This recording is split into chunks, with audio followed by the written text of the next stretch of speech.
I caught my wife with my best friend in the bar, after which I ended the relationship with them and moved to another city. I just walked into my favorite country bar and grill, found a spot at a small table in the back, and ordered a sandwich, fries, and a beer. While I was chowing down on my meal, I glanced up and caught sight of my closest buddy, Tom, walking in with Emily. It hit me hard because I believed Emily was my girlfriend. I'd invited her out for tonight, but she told me she'd already committed to hanging out with some friends and suggested we go out tomorrow. Emily and I had been seeing each other for a solid 6 months, and I had the impression we were an item. We practically spent every weekend together. I could feel myself falling hard for her, and she claimed she felt the same about me. We even talked about the possibility of getting engaged, but we figured we'd give it a few more months, no rush. Someone hit the jukebox and played Crazy. I was tuned into the song, and it made me wonder if Tom was the new guy. The catch was, Tom was well aware of my feelings for Emily. I guess our guy code didn't matter much to him. I kept listening to the song while they were playing the part of a couple. The last verse played, "Crazy for thinking that my love could hold you. I'm crazy for trying and crazy for crying, and I'm crazy for loving you." I stood up from my table and walked over to Tom and Emily. They glanced at me, and Tom started to speak. "Jack, shut your mouth. If I ever cross paths with you again, one of us will end up spending a long while in the hospital. And as for you, Emily, I'm seriously let down. Clearly, we're done. You've revealed your true self to me." I walked out of the bar. The next day, my phone kept ringing incessantly. It was Emily, but I wasn't in the mood to talk. Later on, the phone rang again. This time it was Tom, so I picked up. "What do you want, Tom?" "Jack, I'm truly sorry. You know I've always found Emily attractive, and while we were talking at work, I asked her out and she agreed." "Don't lie to me. You knew she was my girl, and you asked her out anyway. How many times have you been with her?" "Jack, it was only—" "How many freaking times, Tom? If you lie to me, I'll be on your tail. 3 times, Jack. We've been together 3 times. We sort of developed feelings for each other. I'm sorry." "What about Sarah? Does she know you cheated on her? She deserves way better than you, Tom. I don't want to see you ever again. And as for Emily, you two can have each other." I ended the call. Sarah was Tom's girlfriend, and all 3 of us, Tom, Sarah, and I, worked at the same factory. The phone rang once more, and it was Emily. I thought I might as well face it. "What's up, Emily? I want to say sorry." Tom asked me out several times, and I finally agreed to go out with him once. It didn't mean anything. Cut the crap. I talked to Tom, and he told me you were together at least 3 times. I bet it's even more than that. Was it the money? Good luck with that. You 2 money and hungry individuals deserve each other. I want absolutely nothing to do with you. The only person I feel sorry for is Sarah. She believed you and Tom were her friends. Stay out of my life and quit calling. I couldn't afford to send myself to college, so I jumped at the scholarship opportunity. I wanted to become a mechanical engineer because I loved working with my hands. I used to be a bit reserved, but I had a soft spot for the ladies. Growing up with sisters, I learned to treat women with respect.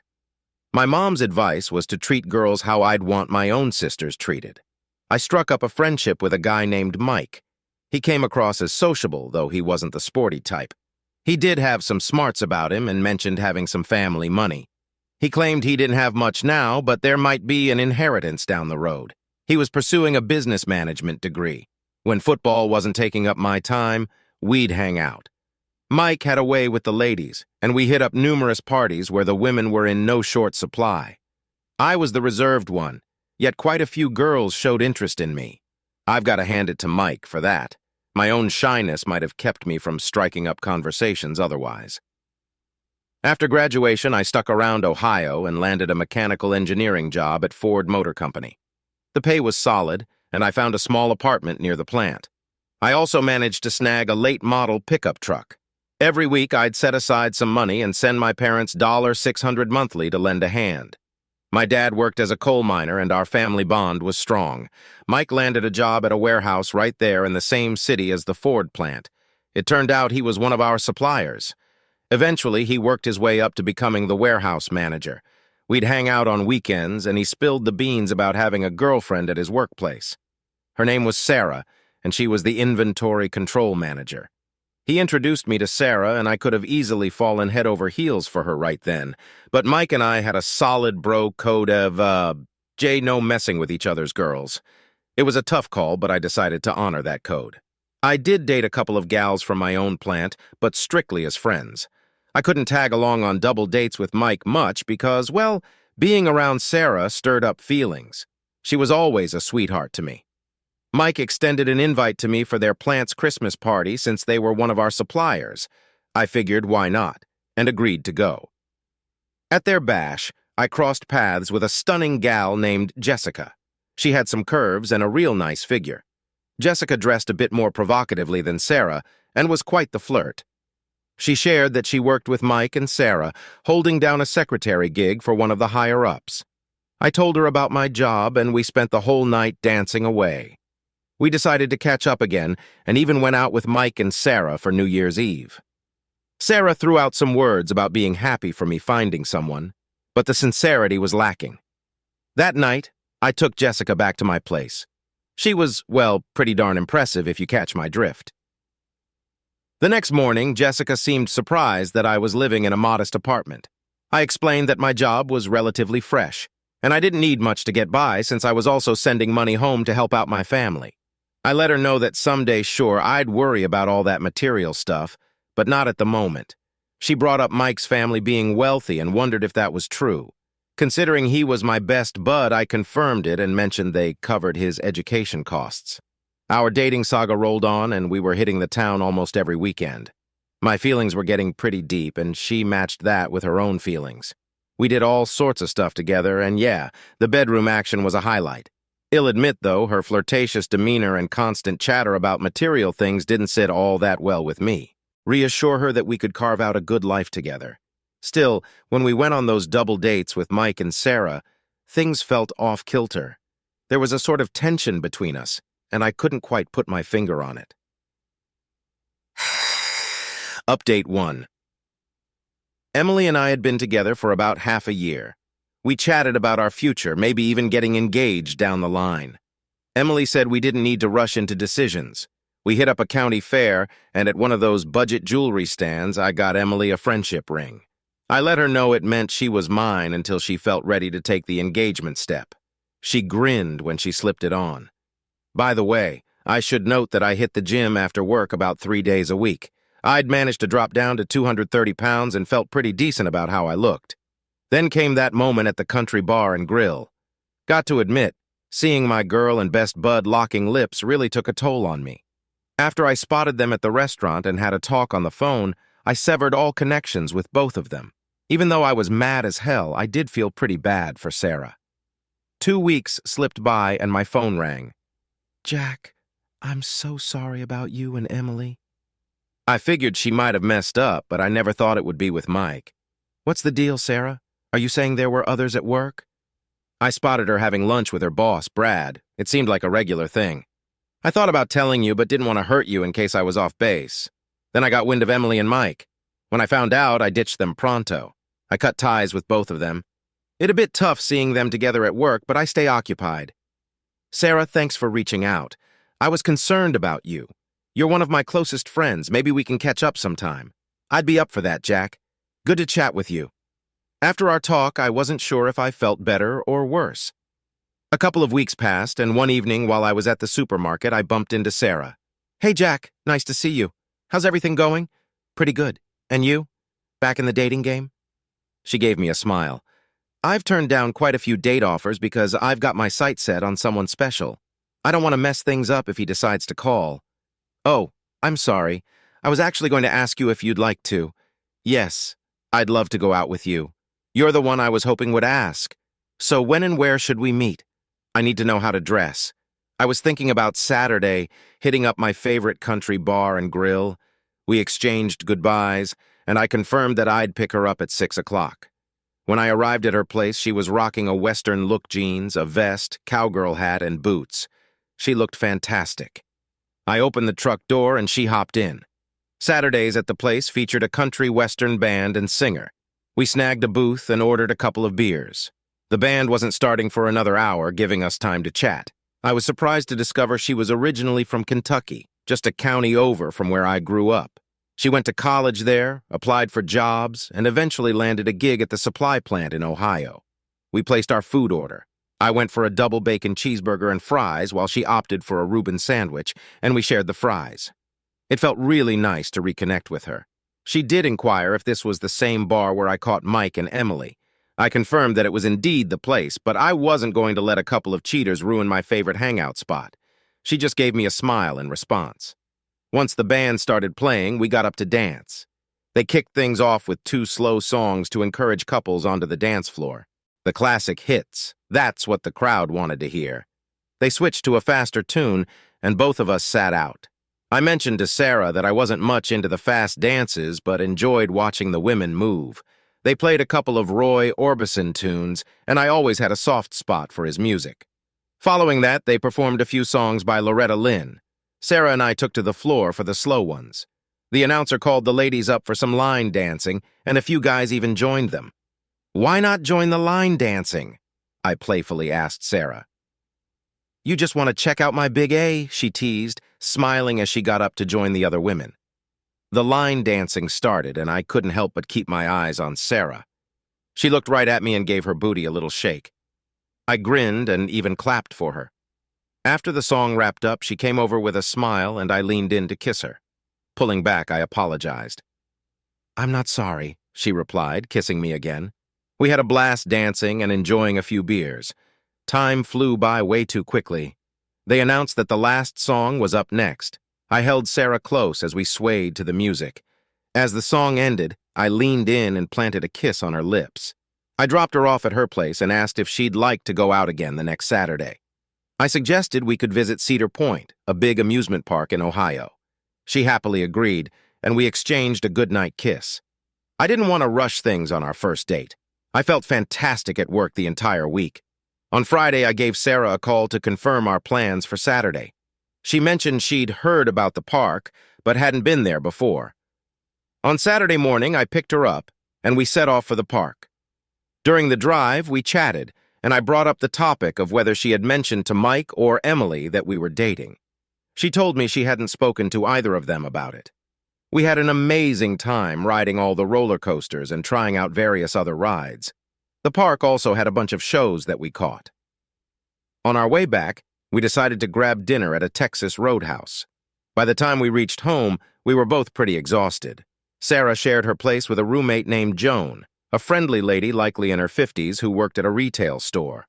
Sarah appreciated having a roommate as Joan treated her like family, and they had a close bond. I informed Sarah that I'd be out of town the upcoming weekend, but expressed my interest in seeing her the week after. She replied that I should give her a call once I returned.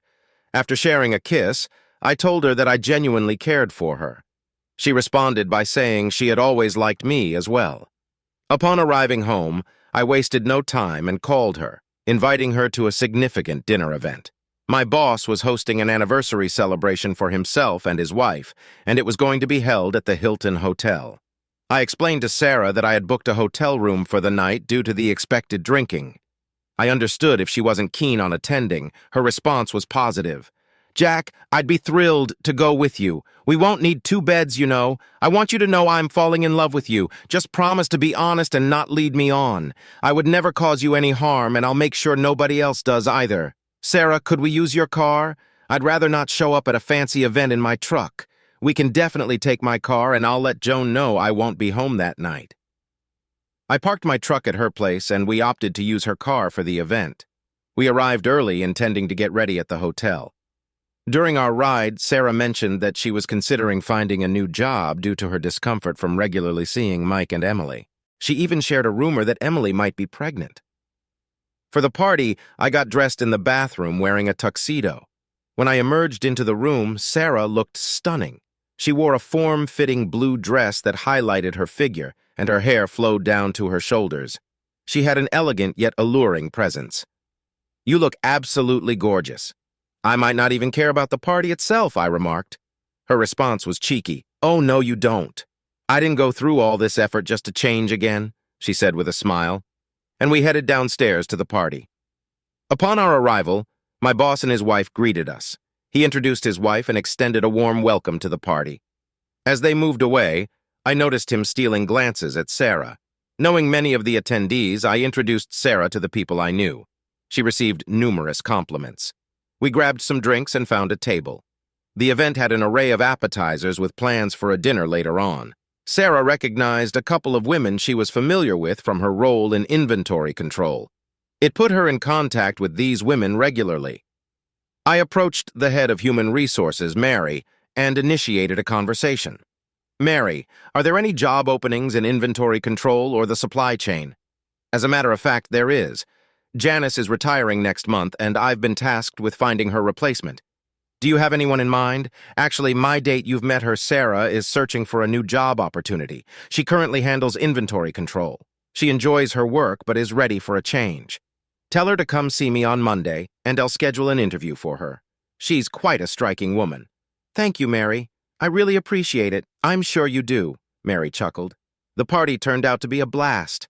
I had a few dances with the wives of the employees, and Sarah had her turn dancing with their husbands. Most of the time, though, we were dancing together. The dinner spread was absolutely fantastic, offering choices like roast beef, chicken, or shrimp, along with all the accompanying dishes. After a couple more drinks, we bid our goodnights to the host and headed up to our hotel room. Sarah, are you absolutely certain about this? I don't want you to think I'm trying to take advantage of you. Jack, stop overthinking and just be with me, she replied. Helping her out of her dress, we neatly hung it up along with my tuxedo. We pulled down the covers on the bed and, well, you know. I turned off the lights and we snuggled in close, falling asleep together. The last words I heard before drifting off were, I love you, Jack. I woke up to the aroma of fresh coffee. Sarah had taken a shower, gotten dressed, and even brought us each a cup of coffee. Morning, Jack. Sleep well? It's been a while, I responded. After a quick shower and a cup of coffee, both Sarah and I went down to the dining room for a pleasant breakfast among the fellow employees. We saw quite a few familiar faces, all with smiles on their faces. Looks like we've become a known couple, I mentioned to Sarah. Mary, the HR person, stopped by our table on her way out and told Sarah, see you Monday, before leaving with a smile. What was that about? Sarah questioned. I forgot to tell you that you've got an interview with Mary on Monday at Ford, I said with a grin. Remember you mentioned considering a job change? Tears welled up in her eyes as she whispered, Jack, I hope this isn't a dream. I love you so much. We chatted on our way back home. Sarah, I hope I'm not rushing things, but in 3 weeks I'm planning to visit my parents in Austin.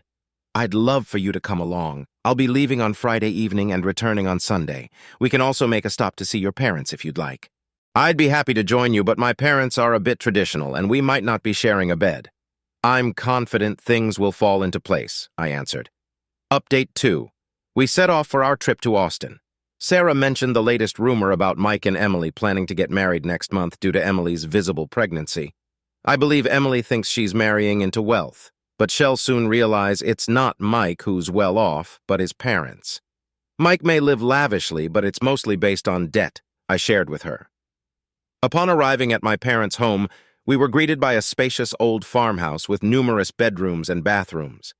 My siblings, who still resided there, came out to welcome us, followed by Mom and Dad. I embraced everyone and introduced Sarah, who received warm hugs from them all. We spent a couple of hours chatting. I knew my family would adore Sarah. She was looking at the photos on the wall, particularly one of me in my football uniform from my younger days. I noticed tears in her eyes. Sarah, what's wrong? Are you all right? Do you recall that time when you were playing football during an away game?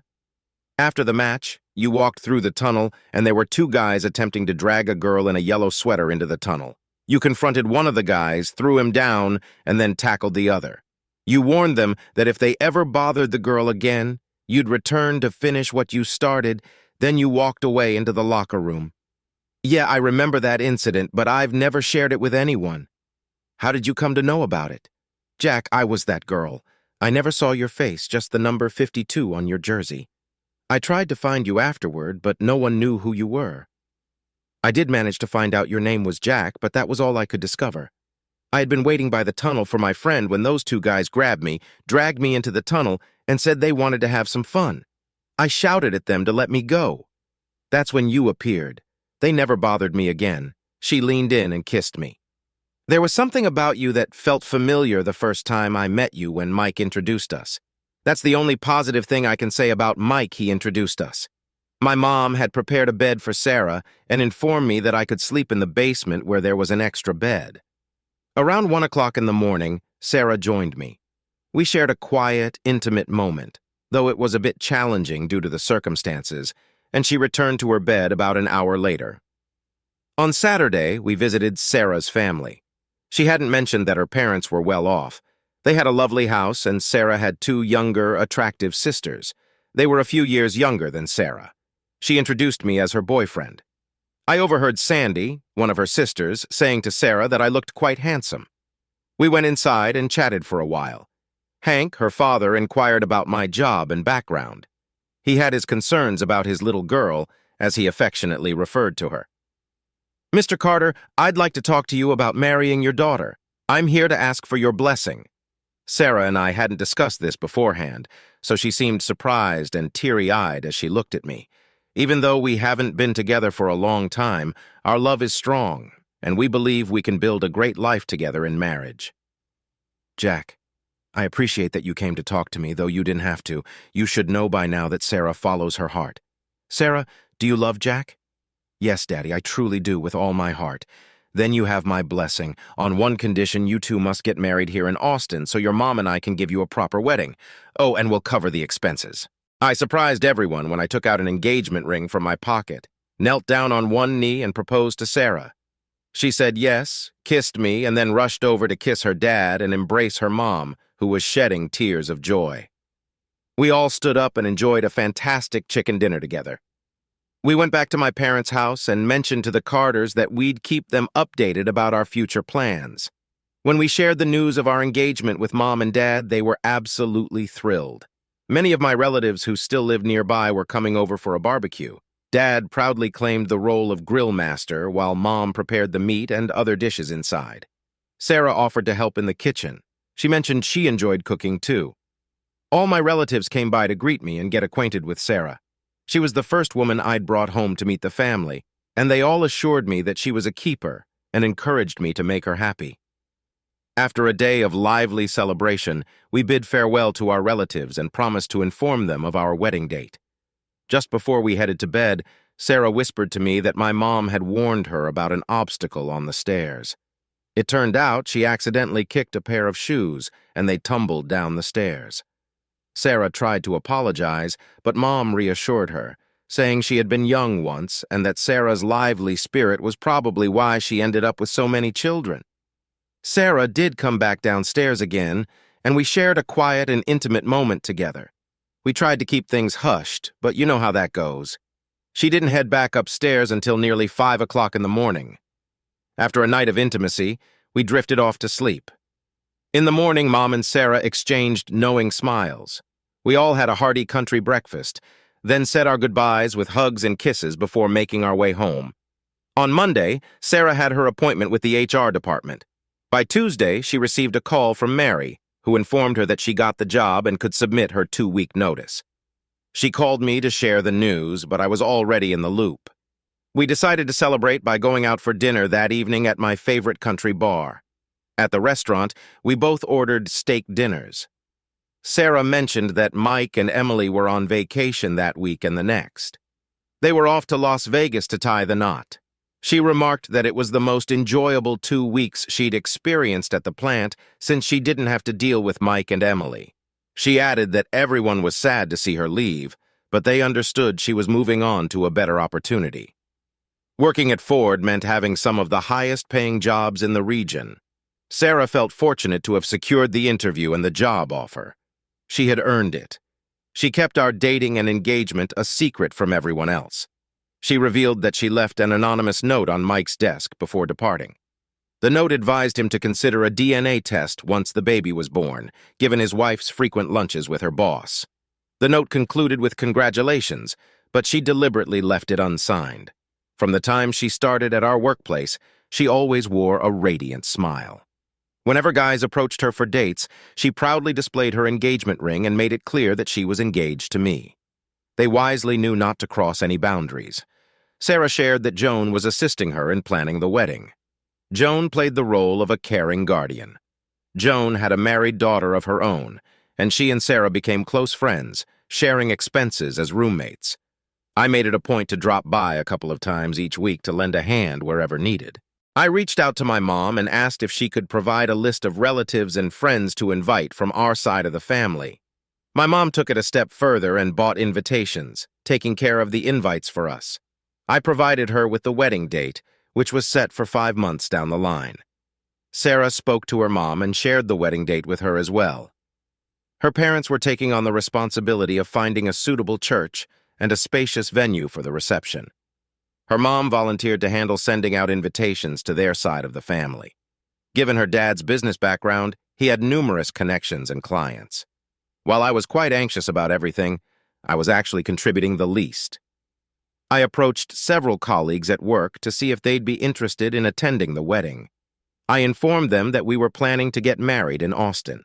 Surprisingly, many expressed their intention to attend. Thanks to Joan's connections at the retail store, she arranged for a dressmaker for Sarah's wedding gown. Joan also confirmed that she and her daughter would be present at the event. Sophie, Sarah's mother, called and informed us that she had secured a caterer. However, she mentioned that she would need a head count closer to the wedding date. Sophie also mentioned that her husband, Hank, had lined up a talented band. It seemed like all the pieces were falling into place. I asked Sarah if she thought we were going overboard with the preparations. It was clear that this wedding was going to come with a hefty price tag. Charlie, this grand wedding idea is entirely my parents' vision. They've dreamed of this kind of wedding since we were little girls. Trust me, my sisters will be having similarly lavish weddings. Why didn't you ever tell me you came from a wealthy background? I kept my family's financial background hidden because I wanted you to be interested in me for who I am. Just so you know, I only shared this with Joan and not even Mike knows. Does this revelation change anything for you? No, I'm interested in you as a person, not anything else. If you'd like, I'm willing to sign a prenuptial agreement. Charlie, there won't be any need for a prenup. I believe we'll be together forever. Besides, I don't possess much wealth at the moment. Perhaps in the future through inheritance, but not much now. I'll have a loving husband to support me. Sarah sorted out her party lineup. Her father would walk her down the aisle. Her older sister would serve as the maid of honor, while her younger sister would be one of the bridesmaids. She invited my 2 married sisters to be bridesmaids as well. My brothers-in-law would be my groomsmen, and my single brothers would be paired with her sisters.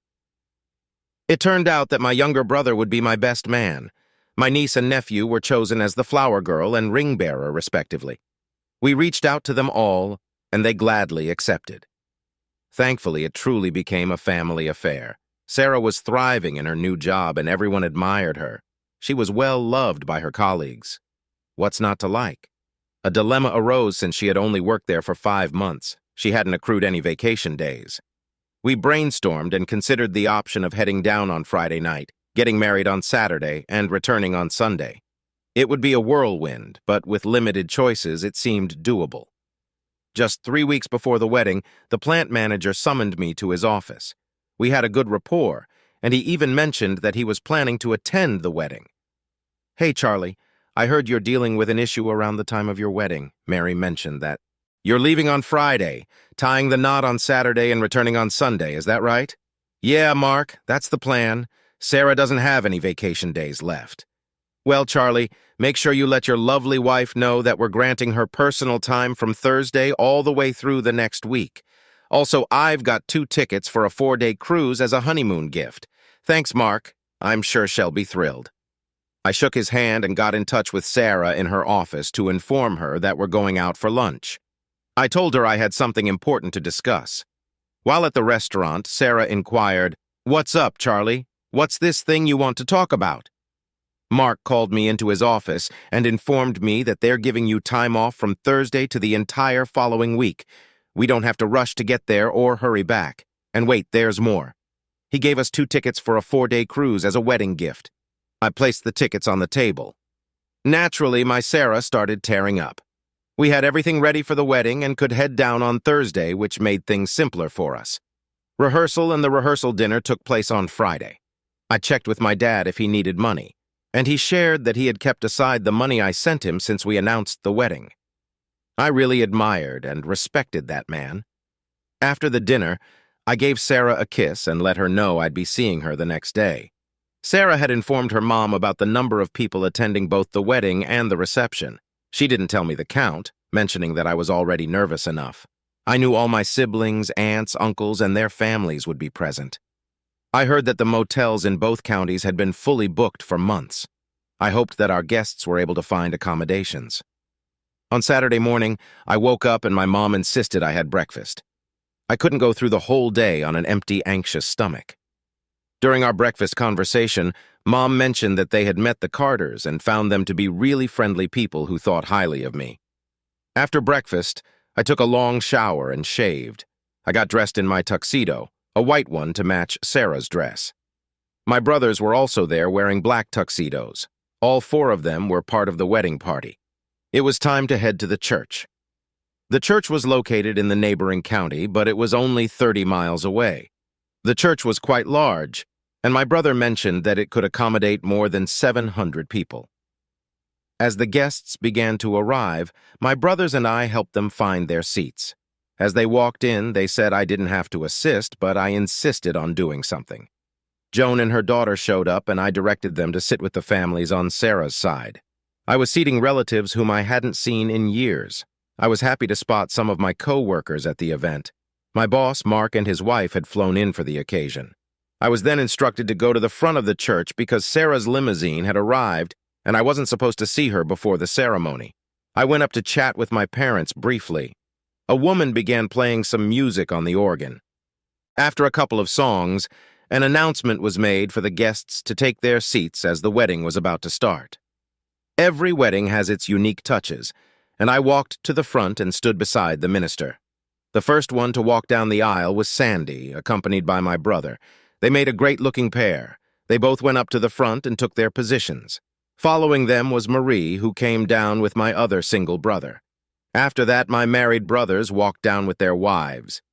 One of my nephews then came down as the ring-bearer while I held the actual wedding ring in my pocket. Two men rolled out a white cloth and my niece strolled down the aisle scattering rose petals. The music shifted and everyone stood up. The wedding march began and Sarah was making her way down the aisle, escorted by her very proud father. She looked incredibly beautiful, like an angel. I could feel tears streaming down my face. "Who presents this woman to this man?" the minister asked. "Her mother and I," her father replied. We exchanged our vows. I placed the ring on her finger and then I was given the go-ahead to kiss the bride, which I did. "Ladies and gentlemen, I introduce to you Mr. and Mrs. Jack Thompson." Everyone rose to their feet and cheered. We stood at the church door alongside the other members of the wedding party, expressing our gratitude to everyone who had attended. It took more than 30 minutes for the church to clear out. As people left, they all headed over to the rented hall. When we arrived at the hall, there were drinks and appetizers available for everyone. A band was playing, though not many were dancing at that moment. Tables had been arranged all around. Upon our entrance, the entire crowd stood up and cheered for us. We took our seats. Mr. Carter said a few words and then announced that the food was ready. The serving tables were set up on both sides, making sure everyone got their food quite swiftly. Although Sarah and I were served first, we probably finished eating last as we kept pausing to kiss every 10 seconds in response to the glass clinking. Some of the tables were moved back from the dance floor to make more space for dancing. Sarah and I were the initial pair to hit the dance floor, followed by the rest of the wedding party, and then everyone joined in. The reception carried on for a solid 4 hours. Some guests even helped themselves to another round of food. It truly was a fantastic night. Epilogue. We had an amazing time during our cruise. It was a good decision to bring my truck to the wedding. I rented a small U-Haul and loaded it up with all the gifts we were given. When we returned home, we started looking for a new house. Eventually, we found a nice 3-bedroom home with a hot tub. We spent a couple of weeks at my small apartment initially, but Sarah felt we needed something a bit more spacious. We decided to leave the gifts we brought back at Joan's house since we wouldn't be living there.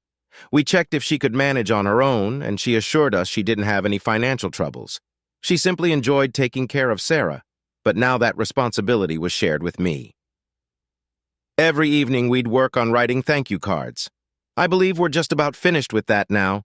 We also have lunch together at work around 3 times a week. It's been 4 months since the wedding and things are going really well. We haven't had any arguments and we always discuss and resolve any differences we have. We've always been told that communication is key, which is something we actively practice. Sarah mentioned that one of her friends from another workplace called her and discovered that Emily is in financial trouble with a lot of debt. There was also a rumor that someone advised Mike to consider a DNA test when Emily has the baby. However, they're uncertain about the source of that information. A few weeks passed, and then Sarah received another phone call informing her about some issues going on with Mike and Emily. It turns out Mike took a DNA test, and it confirmed that he wasn't the father. Isn't that just wild? Thanks for reading my story. The part about the country music is true. I actually saw it on PBS. The end.